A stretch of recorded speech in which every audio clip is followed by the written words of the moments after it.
Viewers, welcome back to my channel Kolkata blogger অভিস। আমি ইপসিতা রয় চৌধুরী। পেছনের ব্যাকগ্রাউন্ডটা দেখে বুঝতে পারছো আজকে চলে এসেছি ট্রেলার লঞ্চ আর মিউজিক লঞ্চে, যার নাম হচ্ছে অভিমান।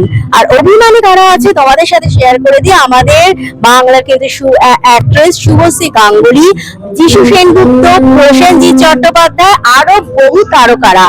আর এইটা তোমরা পুরো মানে এখানে যে সিনেমাটা রিলিজ হচ্ছে 19 জুন 2026 অভিমান।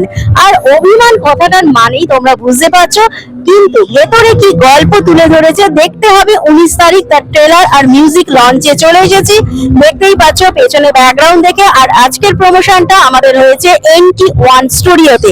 পুরো ভিডিওটা দেখো, এখানে ছোট ছোট ক্লিপ দিয়ে তোমাদের দেখাবো ট্রেলার লঞ্চের। তো আশা করছি আমার চ্যানেল থেকে বিভিন্ন ইনফরমেশন তোমাদের জন্য তুলে ধরছি। আরো বিভিন্ন ভিডিও তোমরা নেক্সট এপিসোড গুলোতে দেখতে পারবে। লাইকস করো, কমেন্ট করো, সাথে থাকো কলকাতা ব্লগার অভিক্সের আর পাশে হয়েছিল ছবি সব প্ল্যান আইডি বুম্বাদা আমি সৌরভ মিলে যখন প্ল্যান করি, আমাদের ইচ্ছেই ছিল যে যেদিনকে ছবি তৈরি হয়ে যাবে, যেদিনকে আমাদের সব কিছু রেডি হয়ে যাবে, আমরা আমাদের সিনিয়রদের আমন্ত্রণ জানাবো। তোমার থেকে মানে তুমি সিনিয়র নও, ছবিটা দেখলে লোকে বুঝতে পারবে। মানে আমরা ইনফ্যাক্ট সিনিয়র আউটস্ট্যান্ডিং, মানে যেটা সব থেকে বেশি শিখেছি বুম্বাদার সাথে কাজ করতে গিয়ে, যে এত ছবি এত বছর ধরে কাজ করছেন উনি, এত ফেম, এই স্টারডম, এত অ্যাওয়ার্ডস, এত কিছুর পরেও যখন সেটে আসে তখন একজন চরিত্র হয়ে আসে, তখন আর বুম্বাদা বা প্রসেনজিৎ চ্যাটার্জি বা আমাদের ইন্ডাস্ট্রি হয়ে নয়। সেটা সত্যি শেখার মতো।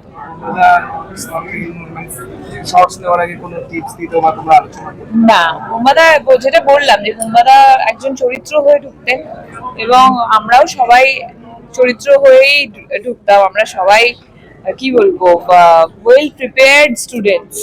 সো সবাই ডিরেক্টরের কাছে কি মানে ডিরেক্টর কি বলছেন আমাদেরকে, সেটা আমাদের কাছে না না না একেবারেই না। বুঝতে সাহায্য করে যে আমার যে অভিমানের যে ফিলিংসটা সে রেসপেক্ট করবে। ধর আমি কাউকে চিনি না, তাকে নিয়ে তো আমি অভিমান তার উপরে দেখাতেও পারবো না, বিকজ সে বুঝবেই না আমাকে, চেনেই না আমাকে। সো ইটস ইম্পর্টেন্ট যে যে মানুষটা আমাকে চেনে তার উপরেই অভিমান হয়, যাকে আমি ভালোবাসি তার উপরেই অভিমান। এক্সপেরিয়েন্স, আর তুমি প্রথমবার কাজ করলে, তো সেই ক্ষেত্রে মানে as a senior, as a industry, of course আমাদের সঙ্গে স্ক্রিন শেয়ার করার অভিজ্ঞতা নিয়ে যদি সাধারণ আউটস্ট্যান্ডিং, মানে যেটা সব থেকে বেশি শিখেছি বুম্বাদার সাথে কাজ করতে গিয়ে, যে এত ছবি এত বছর ধরে কাজ করছেন উনি, এত ফেম, এই স্টারডম, এত অ্যাওয়ার্ডস, এত কিছুর পরেও যখন সেটে আসে তখন একজন চরিত্র হয়ে আসে, তখন আর বুম্বাদা বা প্রসেনজিৎ চ্যাটার্জি বা আমাদের ইন্ডাস্ট্রি হয়ে নয়। সেটা সত্যি শেখার মতো। না, বুম্বাদা যেটা বললাম যে বুম্বাদা একজন চরিত্র হয়ে ঢুকতেন এবং আমরাও সবাই চরিত্র হয়েই ঢুকতাম। আমরা সবাই কি বলবো, ওয়েল প্রিপেয়ার্ড স্টুডেন্টস। সো সবাই ডিরেক্টরের কাছে কি মানে ডিরেক্টর কি বলছেন আমাদেরকে, সেটা আমাদের কাছে বসে আছেন প্রসেনজিৎ চট্টোপাধ্যায়, এবং প্রসেনজিৎ চট্টোপাধ্যায় ডান দিকে যিনি বসে আছেন হরনাথ চক্রবর্তী। এই গল্পটা খুব মজার গল্প। ইন্দ্রপুরী স্টুডিওতে শুটিং করছি, ছবির নাম বোধহয় সংগ্রাম ছবির নাম। এবং তার পরের দিন আমার চলে যাওয়ার কথা মাইসোর। অনুপ সেনগুপ্ত প্রথম ছবি করছি। অনুপদার একটা খুব সুন্দর মজা আছে।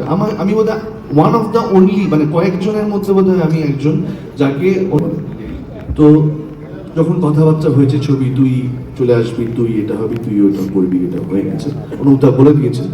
হরদার বিশাল সেট পড়েছে, সুপার ডুপার হিট। এবং এখানে আর হলের সংখ্যা সেই সময় আমি যখন ইন্ডাস্ট্রিতে আসি তখন 2001-এ হলের সংখ্যা ছিল হচ্ছে প্রায় 700 থেকে 800। এটা অশোকজি বেটার বলতে পারবেন যারা বসে আছে। 700 থেকে 800 ইন্টু 3, তাই তো? কিছু জায়গায় কিছুদিন আগে হয়ে গেল আমাদের অভিমান সিনেমার মিউজিক আর ট্রেলার লঞ্চ, যেটা আমাদের NT1 স্টুডিও ফ্লোর নাম্বার 3 টালিগঞ্জে ঠিক 13 জুন 6 PM অনুষ্ঠিত হয়েছিল।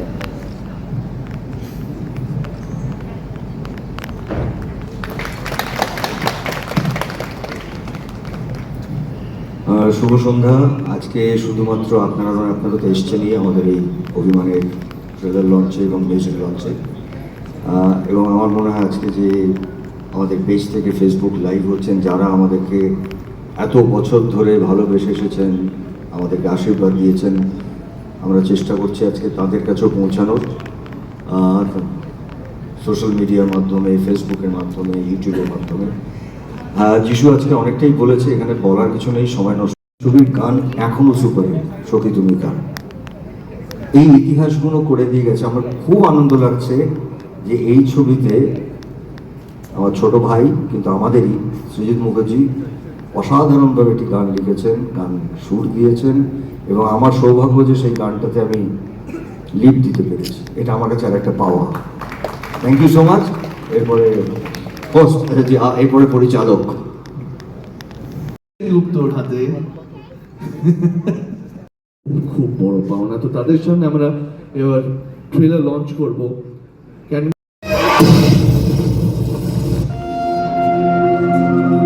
দাদা, কেন এই প্রোডাকশন হাউসের নাম ওয়াই সো সিরিয়াস? দুই প্রযোজক দ্বয় দুজনকেই জিজ্ঞেস করে, কি হলো জিজু, টেনশন করছে কেন, ওয়াই সো সিরিয়াস? এটা হয়েছে, আমি এর মুখ দেখে বুঝতে পারি, কেননা অনেক পুরনো বন্ধু, একসঙ্গে অনেক কাজ করেছি। এবার আমিও বুঝতে পারি, সৌরভের সঙ্গেও কাজ করেছি। ও বলছে, সৌরভ তুই এরকম করে নিয়েছিস, ওয়াই সো সিরিয়াস? কিন্তু আমি জানি যে এই সিরিয়াসনেসটা ওদের মধ্যে না থাকলে আমরা এই কাজটা করতে পারতাম না। এবং আমি সবাই বলেছেন আমি খুব একজন ক্ষুদ্র স্টার নই, টুইঙ্কেল টুইঙ্কেল লিটল স্টারও নই। আমি ক্ষুদ্র একজন চরিত্র অভিনেতা হয়ে আজকে এমন একটা যুগের সামনে দাঁড়িয়ে, একটু আগে যখন অফিসে গেছিলাম সবাইকে নমস্কার করছিলাম, আমাদের এখানে যারা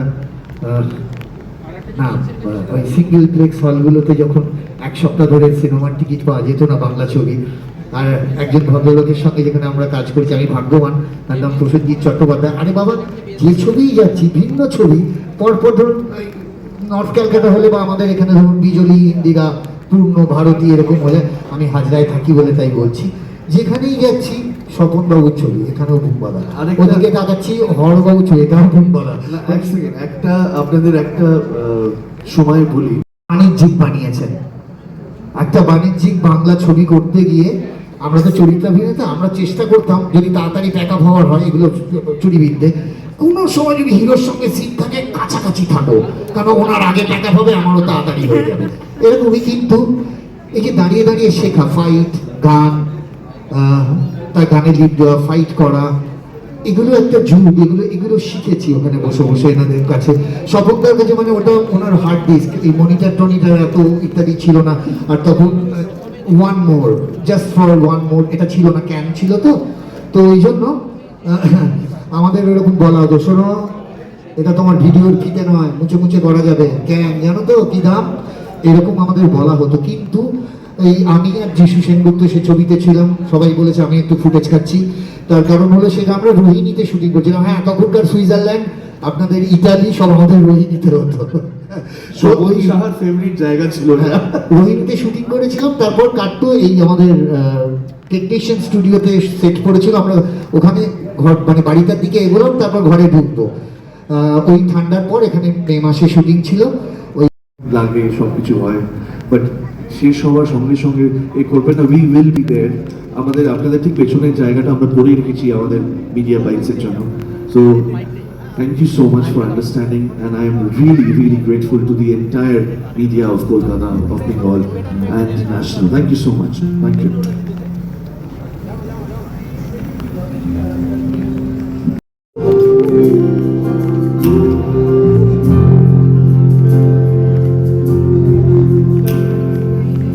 গাছের আঙুলে জড়ানো পাতা, যেভাবে স্পর্শ মাধুরীলতা, সেভাবে নিরন্তর মায়া থাক, ছায়া থাক, থাক জীবনে আদো,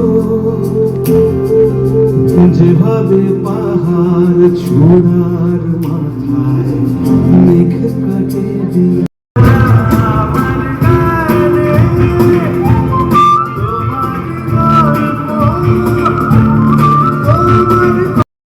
বাজাতে বাজাতে সেটা হচ্ছে পলের জন্য একটা জোরে হাততালি। এটা একটা ট্রিভিয়া আছে, সেটা যিশুদা বলুন। ছোট্ট ট্রিভিয়া, পল অ্যাকচুয়ালি ছবিতে আছে এই গানটাতে। ইনফ্যাক্ট পল একটা গানে বাজিয়েছে, ও ছিল। তো আমরা একজনের নাম বলি, আইডি ওখানে বলো, না না তুই ওই ছেলেটাকে ডাক যে শুটিংয়ে ছিল। আল্লাহ ও কি মিউজিশিয়ান? বললো হ্যাঁ হ্যাঁ ও বাজে। তুমি শুনলে কি করে?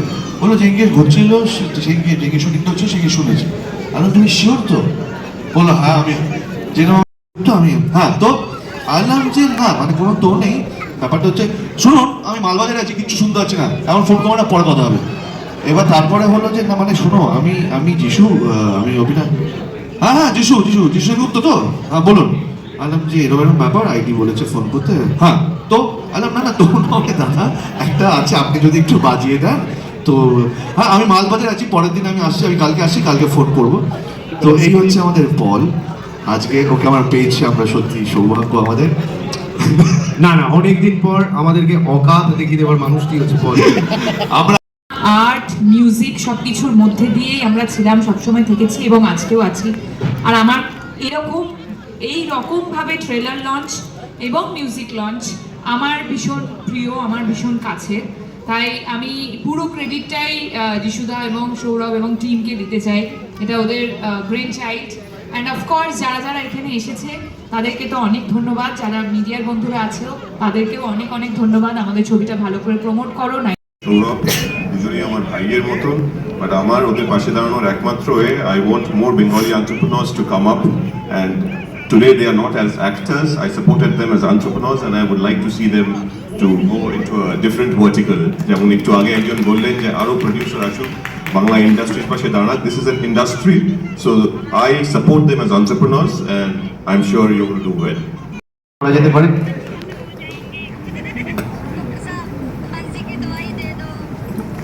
আরে জোরে হাততালি সৌভিকের জন্য। সৌভিক, এক লাইনের একটা প্রতিযোগিতা চলছে, এক লাইনে কি বলা যেতে পারে এটাই বেশি। এক লাইনে এটাই আমি অভিমান করিনি। থ্যাংক ইউ ব্রাদার, একটা জোরে হাততালি সৌভিকের জন্য। থ্যাংক ইউ সৌভিক, থ্যাংক এবং ইউ সো মাচ। আরো দুটো নাম যেটা বলে দিই, টেস্ট এন্ড বাইট আমাদের ফুড পার্টনার, তাদেরকে অসংখ্য ধন্যবাদ। এবং খুব জ্বালিয়েছে, কিন্তু এত সুন্দর যে আয়োজনটা দেখতে পাচ্ছেন সেটার জন্য বিএসপি কে বিগ স্ক্রিন প্রোডাকশন হাউসকে অসংখ্য ধন্যবাদ। অভিষেক, অনি আছে, দেবজানিদি আছে, সবাই আছে, চন্দ্রিমা সবাই আছে, তাদের জন্য একটা জোরে হাততালি। এবং থ্যাংক ইউ লাক্সারি লিভিং আমাদের হোম ডেকর পার্টনার, এই যে এত সুন্দর সাজিয়েছি সেটা তারা হচ্ছে পার্টনার। আমরা সোফা বলে দিয়েছি, হ্যাঁ সোফা, সেটা তো বই নিয়ে এসেছি আমি, তুমি কিছু করেছো? এগিয়ে যাই। এবার আমরা মাটি থেকে উঠেছে এবং পেছন পেছন দৌড়েছি সবসময়, যে ওঠার যে পর্বগুলো চলেছে সেখানে খুব আমার স্মৃতিতে মনে পড়ছে যে প্রসেনজিৎ চ্যাটার্জি আছেন অভিনেতা, ওনার মা রত্না বৌদি ছিলেন। আমি একবার ওকে নিয়ে রত্না বৌদি কোনো একটা ছবি করবে, তা ওই ওনার ওকে নিয়ে আমি গিয়েছিলাম, যে শব্দ দেবো কোনো বিশ্বজিৎ চ্যাটার্জি, হ্যাঁ হ্যাঁ হ্যাঁ চলে। তো তখন সৌরভকে নিয়ে আমি গিয়েছিলাম রত্নবতীর কাছে, সেটা আমার খুব স্মৃতিতে আছে। এবং আজকে যখন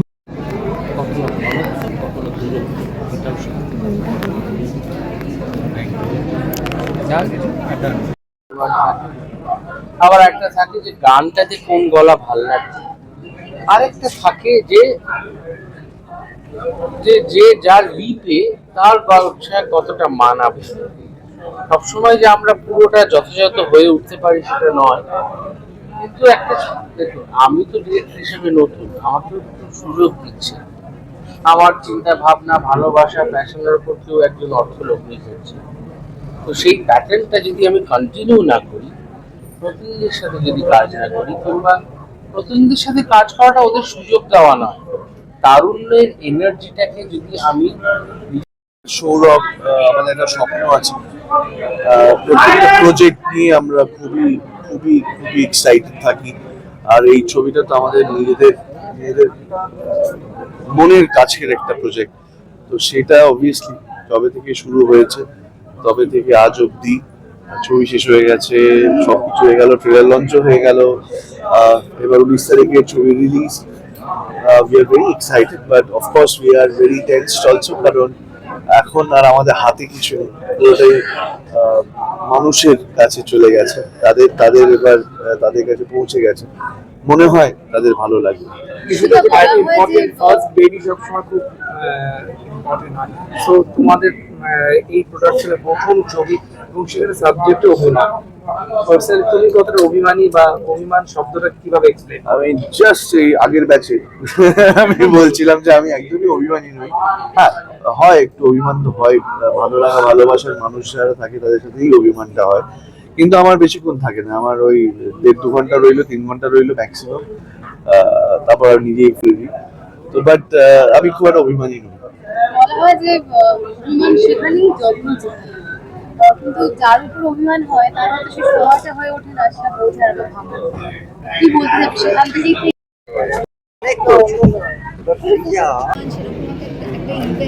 সেটা খুব ভালো লাগছে যে আচ্ছা ঠিক আছে, আমি দেখে নাও চাই না মলে আমার গানটা গানটা লেখা হয়েছিল 2003 এ, একজন প্রেমে পড়েছিল, সেই সময় থেকে প্রেমে পড়ে কি উপর। তো আশা করছি আমার চ্যানেল থেকে বিভিন্ন ইনফরমেশন তোমাদের জন্য তুলে ধরছি, আরো বিভিন্ন ভিডিও তোমরা নেক্সট এপিসোড গুলোতে দেখতে পারবে। লাইকস করো, কমেন্ট করো, সাথে থাকো কলকাতা ব্লগার অভিক্সের, আর পাশে থাকো।